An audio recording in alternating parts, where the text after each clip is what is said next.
네, 오늘은 오랜만에 재테크 책 읽어주는 남자 코너 영상을 찍어보려고 하는데요. 오늘 읽어드리려고 하는 책은 길벗 출판사의 이제 돈 되는 경매다라는 책입니다. 저자는 이현정 님이시고요.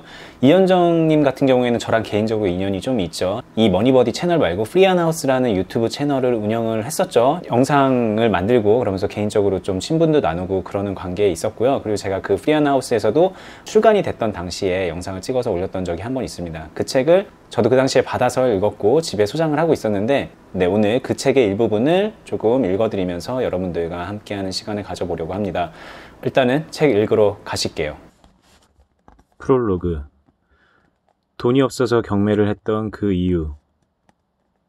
나미야 잡화점의 기적에서 하루미는 나미야 씨에게 보낸 상담 편지의 답장을 받는다. 실은 그 편지는 미래에서 온 편지다. 편지에는 괴상한 이야기가 쓰여 있다. 부동산과 주식을 공부하세요.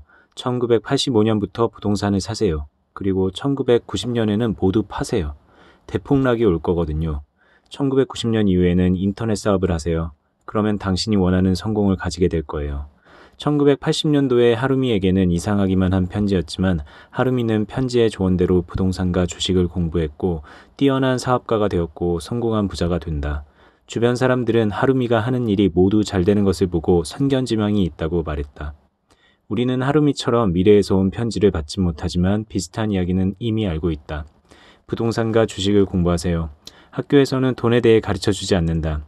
부동산과 주식을 공부해야 하고 경제신문을 읽어야 하며 유가와 환율에 관심을 가져야 한다. 1990년도에는 가진 부동산을 모두 파세요. 부동산의 겨울이나 주가 폭락은 주기적으로 온다. 정확히 날짜를 알지 못해도 그날이 온다는 것은 사실이다. 잊지 말아야 한다. 인터넷 사업을 하세요. 투자만이 아닌 자신의 사업을 같이 해야 한다. 미래지향적 사업 말이다. 나도 하루미와 같은 편지를 받았다. 그것도 거의 매일, 지금도 받고 있다. 내게 편지를 보낸 사람들은 수많은 저자들이다. 브라이언 트레이시, 보도 셰퍼, 스티븐 코비, 그리고 데일 카네기 등. 나는 그들의 말대로 원하는 결과를 얻기 위해 원인을 만들었고 돈에 대한 철학을 세웠다. 중요한 일을 먼저 처리하려고 노력했고 어차피 일어나게 될 일에 대해서 지나치게 걱정하지 않는 배포를 갖게 되었다. 나를 버티게 해주었던 고마운 책들처럼 내가 쓴 책이 누군가에게 희망이 된다면 얼마나 감사한 일인가. 감사하게도 첫 책 나는 돈이 없어도 경매를 한다를 써주어서 고맙다는 독자들의 메일을 수없이 받았다. 책을 읽고 경매를 시작해서 내 집 마련에 성공했다는 분은 물론이며 임대업자가 된 분들도 만났다. 자신만의 투자 이야기로 저자가 되신 분들도 여럿 있다. 저자에게 이보다 더한 기쁨이 있을까? 경매 어떨 때 가장 힘들어요? 독자의 질문에 나는 한참을 생각한 후 겨우 답을 찾았다. 돈 되는 물건 찾는 거요. 돈이 없어 경매를 하던 그때도 그랬고 지금도 같은 고민이다. 부동산 시장 상황이 변했다. 나도 변했다. 기고 걷던 아이가 덤블링을 하듯이 나도 많이 성장했다. 쉽고 간단한 물건만 하던 나는 이제 다양한 물건을 하고 있다. 상가를 낙찰받았고 대지, 전, 임야 등 다양한 토지를 낙찰받아 건축까지 하였다. 간간히 주거용 물건도 한다. 현재 나는 동생과 함께 투자법인을 운영하고 있다. 새로 시작하는 물건은 매번 도전이었고 어김없이 자충우돌이었다. 가끔은 운 좋게 잘 풀리기도 하고 가끔은 힘들게 겨우겨우 헤쳐나간다. 그렇게 조금씩 나는 성장했다. 이제 돈 되는 경매다. 경매가 돈이 되는 이유는 어렵기 때문이다. 나는 돈이 없어도 경매를 한다 해서 나는 쉬운 경매만을 이야기했다. 아무리 쉬운 경매를 한다고 해도 따라하기는 간단치 않다. 경매에서 특히 힘든 부분은 명도인데 명도가 어려울수록 경쟁이 낮다. 어려운 명도를 제대로 할 수 있다면 경쟁력이 있다.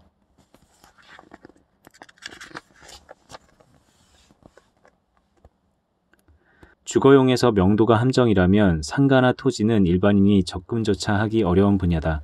사업을 하는 사람은 상가 임차인 경험이 있으므로 상가 경매에 유리하다. 나는 직접 상가 임차인이 되었고 그제야 비로소 상가가 이해가 됐다. 토지를 이해하기 위해 많은 공부가 필요했다. 토지는 개별성이 강하고 변수가 많아 여전히 어렵다. 하지만 매력있다. 경매, 어려우면 어려울수록 경쟁은 낮고 수익은 높다. 경쟁이 치열한 지금 당신이 이제 쉬운 경매를 벗어나야 하는 이유다. 이제 당신의 이야기다. 나는 여전히 새 아이의 엄마다. 어제는 막내 체험학습에서 먹을 김밥을 싸고 오늘은 둘째 생일 미역국을 끓인다. 나에게는 이런 일이 특별할 것 없는 일상이다. 그 일상 한가운데에 경매가 있다. 당신에게도 경매가 일상이 되길 바란다. 그러기 위해서 한 단계 업그레이드가 필요하다. 이제 나와 함께 그 대단한 일상 속으로 들어가 보자. 이현정. 부동산 시장의 4계절. 부동산의 겨울. 부동산 시장의 봄, 여름, 가을, 겨울을 어떻게 보낼 것인가. 겨울부터 이야기해보자. 혹독한 겨울의 기억은 봄, 가을보다 생생하니까. 1997년 나는 암사동의 다가구 주택 1층 왼쪽 집에 살고 있었다. 보증금 2,500만 원에 월세 10만 원짜리 집이었다. 금리가 20%인 시절이다. 당시 보증금 500만 원이면 월세로 환산해 10만 원이었다. 불과 20여 년 전 일이다. 다음해 봄 살던 원세집의 계약 기간이 만료되었다. IMF로 세상이 무너지고 부동산 가격도 폭락하던 때였다. 전월세도 하락했다. 우리 부부는 이참에 좀 더 나은 집으로 이사를 가기로 하고 위층 주인집 할머니를 찾아갔다. 할머니, 저희 이사하려고요. 5월에 방 빼주세요. 왜 그래 세댁, 여기 좋잖아. 월세 안 내고 그냥 살면 안 될까?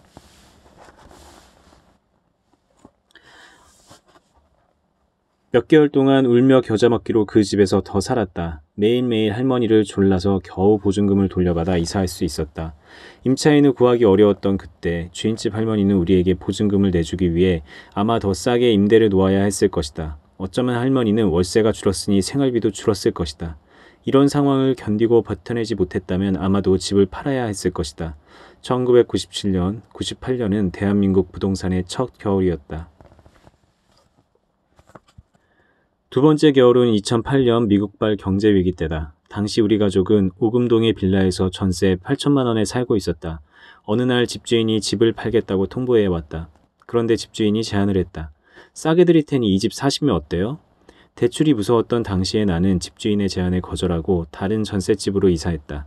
지금 돌이켜보면 어떻게든 그때 그 집을 샀어야 했다. 1억 2천만 원으로 송파구에 50평형 신축 빌라를 가질 마지막 기회였으니 말이다. 부동산 시장에 겨울이 오면 매매가, 전세가, 월세 모두 폭락한다. 가격은 떨어지고 팔려는 사람이 많다. 집을 사려는 사람에게는 좋은 물건이 사방에 널려 있는 때이다. 하지만 겨울은 춥다. 너나 없이 다 춥다. 더 추워질까 몸을 움츠리게 마련이다. 겨울에 가감하게 베팅을 하는 사람은 진짜 실력자다. 부동산의 봄. 겨울이 지나면 봄이 온다. 예외는 없다. 단지 봄의 시작이 언제일지 모를 뿐이다. 봄이 오기 직전을 알 수 있다면 얼마나 좋을까? IMF로 시작된 경기 침체는 부동산 시장에도 찬바람이 불게 했고 미분양 아파트의 수도 점점 많아졌다. 집을 샀다는 이유로 망한 이야기가 즐비하던 때였다. 그렇지만 봄은 오고 있었다. 2001년에 나는 집을 하나 분양받았다. 내가 살던 임대 아파트 바로 옆 단지에 신규 분양하는 새 아파트였다. 이 아파트는 중도금을 전액 무이자로 처리해 주었는데 가격도 굉장히 저렴했다. 그리 대단한 계산이 있었던 것은 아니다. 그저 쌌고 살고 있던 집 바로 옆이었기에 별다른 고민 없이 계약을 했을 뿐이다. 분양계약서를 쓰러 사무실을 갔는데 어떤 할아버지가 아까부터 열심히 사인을 하고 계셨다. 사장님 힘드시죠? 거의 다 하셨어요. 이제 한 개 남으셨어요. 헉, 집을 한 번에 이렇게 많이 사다니 돈이 무지 많으신가 보다. 옆자리 할아버지를 힐끔거리며 그렇게 생각했다. 그러다가 2005년 그 집을 팔면서 나는 처음으로 양도세라는 것을 알게 되었고 그제야 비로소 그 할아버지의 진가를 알아챘다.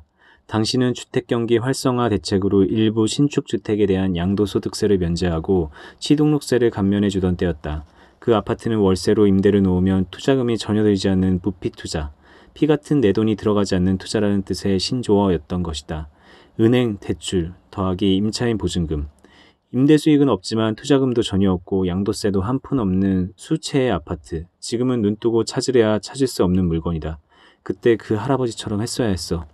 나는 봄이 온지도 몰랐다. 여름이 지나고 또 한 번의 겨울이 지나고 나서야 아, 그때가 봄이었구나 하고 깨달았다. 그때 나에게 지금이 봄이야 하고 이야기해주는 사람은 아무도 없었다. 아마도 내 주위의 사람들은 다 몰랐을 것이다. 두 번째 부동산의 봄이 주어진다면 놓치지 않으리라. 부동산의 여름 그리고 가을. 여름, 내가 가장 좋아하는 계절이다. 옷차림도 가볍고 발걸음도 가볍다. 경기가 한창 좋았던 90년대 초반, 사회초년생이었던 나는 뭐가 뭔지 몰랐다. 당연히 들어야 한다기에 청약부금을 들었고 매달 부은 적금은 금세 잔고가 늘었다. 95년도 이자율은 9%였다. 부동산도 사기만 하면 가격이 오르던 시절이었다. 여름은 가진 사람들만 누릴 수 있는 풍요의 계절, 집이 없는 사람들에게는 그림의 떡일 뿐이다. 내가 겪은 첫 번째 여름은 아무런 감흥을 남기지 못했다. 나는 집이 없었으니까. 신기하게도 부동산에는 가을이 없다. 여름 다음 바로 겨울이다. 어제까지 아무 일도 없었는데 오늘 갑자기 세상이 무너진다. 2008년도에도 미국의 서브프라임 모기지 사태로 시작된 글로벌 금융위기가 우리나라에 도달하기 전까지 부동산 시장은 뜨겁게 돌아가고 있었다.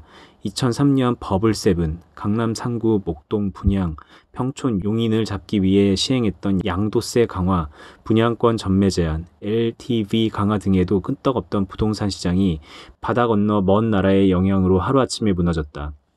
이렇게 부동산의 사계절을 다 겪고 나서 2010년에 나는 경매를 처음 알게 되었다. 숱하게 지나쳤던 부동산의 여름도 미처 대비하지 못했던 겨울도 이제는 어느 정도 준비를 할 수 있게 되었지만 그래도 여름은 생각보다 더 덥고 겨울 역시 생각보다 훨씬 춥다. 여름 감기가 더 지독하다. 2017년은 부동산의 아주 무더운 여름이었다. 돌이켜보면 2014년 이후로 쭉 여름이었다. 긴 겨울을 보내면서 움츠린 건설회사들이 공급을 하지 않아 집이 부족했고 재건축 사업이 진행되면서 집이 더 부족해졌다. 그 여파로 집값은 계속 올랐다. 전세도 부족해서 전세가가 수십 개월 동안 오르기만 했다. 사람들은 너나 없이 분양을 받기 위해 긴 줄을 섰다. 분양권을 전매해서 한몫 보는 사람들이 늘자 정부는 실태조사에 나섰다. 부동산의 여름에는 집 사서 대박난 이야기를 듣는 것이 그리 어려운 일이 아니다. 여름에는 투자자들 모두 행복하다. 하지만 어느 날 갑자기 가을을 건너뛴 겨울이 올 것이다. 예외는 없다. 어찌하랴. 그저 어느 때 겨울이 닥쳐오더라도 견딜 수 있게 두툼한 외투를 준비하는 수밖에.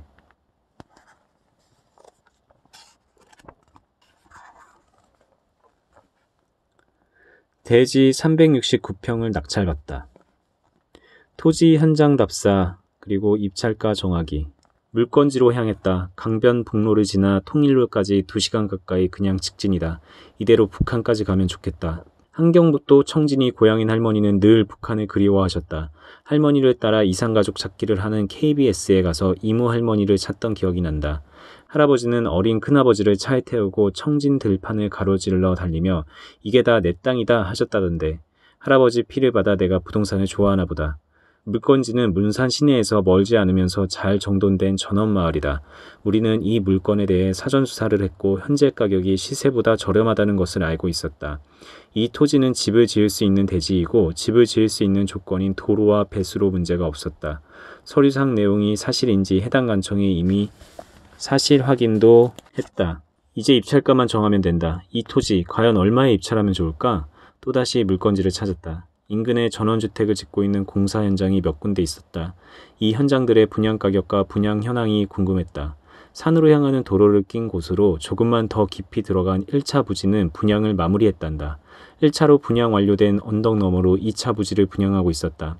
임야 140평의 건평 24평의 주택을 3억 5천만 원에 분양 중이었다. 건축비를 평당 450만 원 치면 건물 가격이 총 1억 800만 원이다.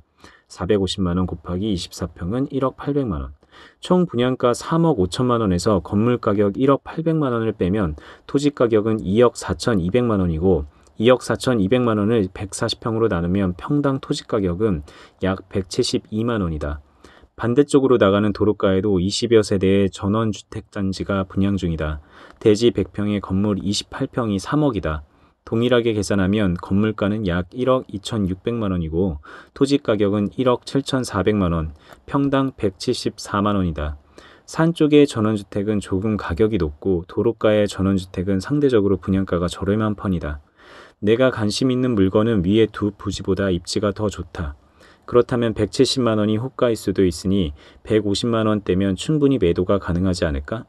인근 공인중개사무소에도 들러 주변의 다른 전원주택 부지도 몇 군데 더 둘러보았다. 입찰. 입찰 전 대출 가능 금액을 확인해야 한다. 감정가의 80%, 낙찰가의 90% 중 적은 금액으로 대출이 가능하다는 은행에 확인을 받고 입찰을 하였다. 다른 2명의 경쟁자를 제치고 낙찰 성공이다. 공매 입찰 방법은 54장 참조. 토지의 농작물 명도. 로드뷰로도 보고 전에 임장할 때도 확인해서 토지에 농작물이 가득 심어져 있다는 것을 알고 있었다. 직접 가서 보니 여전히 이름 모를 농작물들이 가지런하고 빼곡하게 자라고 있었다. 나중에 알고 보니 완두콩, 서리태콩, 쥐눈이콩 등 다양한 콩과 깨었다. 서리태는 가격이 꽤 나가는 콩이라고 한다. 누군가 지극정성으로 키우고 있는 듯했다. 이 아이들은 다 어쩌지? 토지를 낙찰받았더라도 농작물까지 낙찰받은 것은 아니기에 농작물은 낙찰자가 맘대로 처분할 수 없다. 농작물을 처리해도 좋을지 농작물 주인에게 허락을 받아야 한다. 일단 이 농작물의 주인이 누구인지 알아야 한다. 물건지를 기웃거리고 있는데 앞집 대문 앞에 승용차가 멈추더니 세련된 여사님이 운전석에서 내린다. 안녕하세요. 말씀 좀 여쭤봐도 될까요? 요 앞 토지에 대한 건데요. 앞 토지요? 들어오세요. 서글서글한 어머니를 꼭 닮은 따님이 우리를 맞는다. 앞 땅에 심은 농작물은 누가 관리하고 계세요? 저 집 할아버지가 하시는데 엄청 관리를 잘하세요. 저렇게 잘 키우기 힘든데. 저기 세 번째 집 까만 집은 집이에요. 소유지의 아버지라면 농작물을 일부러 키우고 있는 것은 아닐까? 낙찰자에게 명도비를 요구하려고 농작물을 키우고 있을 수도 있다. 다행히 농작물들은 1년생 식물들이다. 단형생 식물이라면 수확할 때까지 건축을 못할 수도 있다. 할아버지, 계세요? 할아버지 집을 찾아 문을 두드렸지만 아무도 없다. 며칠 후 다시 물건지를 찾았다. 역시 아무도 없어. 메모를 현관에 붙여두었다. 안녕하세요. 토지 낙찰자입니다. 연락 부탁드려요. 할아버지는 며칠이 지나도 연락이 없었다. 왜일까? 우리끼리 갖가지 시나리오를 짜본다. 1. 농작물을 수확할 때까지 기다린다면 콩은 가을에 수확을 하니 최대 11월까지 기다린다. 낙찰은 6월이었다. 4, 5개월을 기다리면 이자가 얼마냐? 농작물이 명도를 받기 위한 것이라면 명도비는 얼마여야 할까? 지금이라도 김장배추를 심거나 다른 겨울작물을 심어서 겨울까지 넘긴다면? 우와, 곤란해. 어떻게든 할아버지를 만나야 했다. 잔금을 납부하기 전에 세 번째로 물건지를 찾았다. 이제 더 이상 기다릴 시간이 없다. 잔금을 납부하고 나면 매달 이자를 내야 한다. 오늘도 집에는 아무도 없다. 그동안 물건지의 농작물은 키가 한 뼘이나 더 자랐다. 비도 안 오고 더운 날의 연속이었는데도 농작물은 시들거리는 녀석 하나 없다. 할아버지가 얼마나 지극정성으로 농사를 짓고 계신지 안 봐도 눈에 선하다. 명도비를 위해서라면 이렇게 정성스레 농사를 지을 필요는 없지 않나? 그냥 농사하는 신용만 해도 될 텐데. 369평에 빼곡이 짓는 것도 그렇고 삼복더위에도 싱싱한 콩들을 보니 보통 사랑을 받는 것이 아니다. 물건지를 돌아보고 있는데 휴대폰이 울렸다. 아, 안녕하세요. 오늘도 다녀가셨네요. 전 누구누구씨 딸이에요. 먼저 죄송하다는 말씀 먼저 드릴게요. 제가 일이 바빠서 전화가 늦었어요. 아니에요. 전화 주셔서 감사해요. 저희가 땡땡 토지를 낙찰받았는데요. 집을 지으려고 하거든요. 그런데 농작물이 있어서요. 그렇군요. 그런데 저희 아버지가 정말 열심히 키운 것들이거든요. 곧 수확할 텐데 조금 기다려주시면 안 될까요? 당장은 아니고요. 추석 때까지만 걷어주시면 되는데요. 저희가 추석 지나면 바로 건축 들어갈 계획이에요. 그때까지 가능할까요? 글쎄요. 아버지랑 의논해 볼게요. 그리고 혹 농작물을 저희가 사드리는 건 어떨까요? 이렇게 더운데 어르신 혼자 농사 짓기도 힘드실 텐데 말이죠. 돈 때문에 농사 짓는 게 아니라 그건 어려울 것 같아요. 한번 의논해 보시고 연락 부탁드려요. 전화 주셔서 감사합니다. 며칠이 흘렀다. 그동안 잔금을 납부했고 건축 준비가 착착 진행되고 있었다. 띠링. 밝고 경쾌한 따님으로부터 문자가 도착했다. 저번에 말씀하신 것 아버지께 말씀드렸어요. 그렇게 하시겠다고 하시네요. 콩값을 넉넉하게 쳐드리기로 하고 합의서를 작성하러 할아버지 집을 다시 찾았다. 할아버지는 몸이 불편해 보였다. 그 몸으로 농사를 어떻게 지으셨을까? 딸이 할아버지 집 2층에 살면서 시중을 드는 모양이었다. 따님은 방금 갈은 과일 주스를 내놓으며 말했다. 그 땅 한켠에 상가주택을 올리려고 했어요. 1층은 커피숍을 하고 위층에서 형제들과 함께 살려고 했지요. 귀한 땅인데. 아쉬워하는 따님과 명도 합의서를 작성하고 할아버지의 도장을 찍었다. 감사의 인사를 전하고 명도 비용을 바로 입금해드렸다. 할아버지 집에서 나오자마자 바로 물건지로 가 미리 준비해간 경작금지 팻말을 박았다.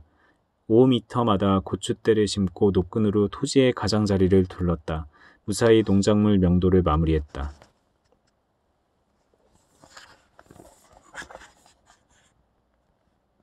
이 땅을 어떻게 쓸까? 용도지역과 지목. 이상하다. 정원이 왜 이렇게 크지? 사람은 땅에서 나서 땅으로 돌아가기 때문인가 토지 임장을 가면 마음이 산들하니 기분이 좋다. 공매로 나온 파주 땅에 뒤이어 전원주택을 짓기에 딱 좋아 보이는 땅을 보러 갔다. 양평 강하면 언덕 위에 떡하니 자리 잡은 이 땅. 전망이 끝내준다. 유치권자가 유치권을 신고하였지만 유치권을 인정할 만한 점유 상태로는 보이지 않는다. 녹슨 컨테이너가 해당 토지 가장자리에 덩그러니 놓여있을 뿐이다. 이쁘다. 주변 이웃들도 이쁘네. 멋지게들 지어놨어. 정원이 끝내주네. 근데 정원, 옆집 정원이 무지하게 넓다. 이상하다. 왜 이렇게 넓을까? 이 땅은 계획관리지역의 대지다. 대지는 지목 변경할 필요 없이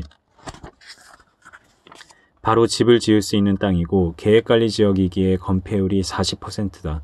면적이 960평이기에 낙차로 분할하여 매도하면 시세 차익이 나올 것으로 예상하여 보러 온 것이었다. 그런데 주변 집들의 정원이 너무 넓다. 이 정도 정원 넓이라면 건폐율이 20%다. 뭔가 이상하다. 물건지를 나와 곧바로 가나시청의 담당자를 찾았다. 양평은 전원주택을 짓는 사람들이 많아서 다른 시청들보다 건축가가 넓고 크다. 각 리별로 담당자가 여러 명 있는데 번지마다 담당자가 정해져 있다. 항상 그렇듯 바빠 보이는 담당자를 기다렸다가 상담 테이블에 앉았다. 저희가 이 땅을 살까 하는데요. 계획관리지역인데 건폐율이 낮은 것 같아서요. 확인 좀 부탁드릴게요. 그래요? 컴퓨터를 뒤져보더니 이 땅이 개발허가를 받은 지 오래돼서 당시 건폐율을 확인할 수가 없네요. 그럼 어떻게 알 수 있을까요? 건폐율을 알아야 땅을 살지 말지 결정할 수 있거든요. 어떻게 하죠? 조금 더 기다릴까요? 아, 지금 당장은 어려워요. 저희가 따로 서류를 열람해야 할 것 같아요. 오래된 허가 내용은 전산화가 안 되어 있어서요. 일일이 서류를 뒤져 찾아야 하거든요. 저녁에 확인해보고 내일 전화드릴게요. 다음날 담당자는 옛날 서류를 열람해서 이 땅의 건폐율이 20%라는 것을 전화로 알려주었다. 오래전 개발행위 허가를 받을 당시에 건폐율 20%로 허가가 나왔던 땅이다. 건축허가권은 낙찰자에게 승계가 되지 않는다. 건축허가를 받은 날부터 2년 내 착공을 하지 않으면 종전 건축허가는 취소가 되지만 그 과정이 녹록지 않다. 초보자는 피하는 것이 좋다. 휴, 큰일 날 뻔했네. 네, 어떻게 잘 들어주셨나요? 제가 예전에 재테크 책 읽어주는 남자 영상을 올리니까 그 밑에 댓글로 어떤 분이 그런 얘기를 쓰시더라고요. 본인이 책을 다 읽지도 않고 추천을 해주면 어떡하냐, 뭐 아니면은 뭐 돈 받고 광고해 주는 거냐, 뭐 이런 얘기 하는데, 제가 댓글로도 남겼는데 저는 뭐 이거는 전혀 광고랑 무관하게 여러분들하고 좋은 책의 글귀를 나누고 싶어서 이런 영상을 찍고 있는 거고요. 제가 읽고 있었던 부분에서 도움이 된다고 생각하는 부분을 발췌해서 여러분들과 나눌 수도 있는 거고, 아니면 제가 읽어나가는 중에 같이 일부분을 읽으면서 저도 읽고 여러분들도 그 부분을 듣는 그런 방식으로 이 코너를 짜고 있죠. 어쨌든 저는 그냥 책을 읽어드리는 거예요. 재테크 책을 읽어드리는 거고, 그러면서 어느 정도 일정 부분 이런 책이 있습니다 소개하는 정도가 되는 건데, 여러분들이 좀 그런 방식으로는 활용했으면 좋겠다라는 생각이 하고 있긴 합니다. 뭐냐면은 여러분들이 책을 사러 서점에 가시잖아요. 물론 요즘에는 서점에 안 가고 그냥 인터넷으로 사기도 하는데, 서점에 가서 이렇게 막 프롤로그랑 머릿말이랑 이렇게 좀 훑어보고 그러다가 마음에 들면 사는 경우 있잖아요. 그런 노력을 제가 조금은 대신해 준다라고 생각을 해주시면 좋을 것 같습니다. 제가 집에 재테크 책이 되게 많아요. 이 카페를 운영하다 보니까는 서평 이벤트라던가 뭐 출판사에서 소개해주세요 이런 식으로 책을 많이 주기 때문에 제가 읽은 책이든 아닌 책이든 재테크 자산관리 분야의 책이 되게 많거든요. 그런 것들을 하나하나 조금 꺼내 들어서 여러분들한테 소개를 해드리는 그런 영상을 만들려고 하고요. 그리고 재테크 책 말고도 저는 다른 책들을 더 많이 보거든요. 네, 그런 책들도 좋은 부분이 있으면 여러분하고 앞으로 나누면서 유튜브를 통해서 소통하는 그런 시간을 가져보도록 하겠습니다. 네, 오늘 영상은 여기까지 하고요. 도움이 되셨으면 좋아요와 구독 버튼 꼭 눌러주시고요. 다음 영상으로 찾아뵙겠습니다. 감사합니다.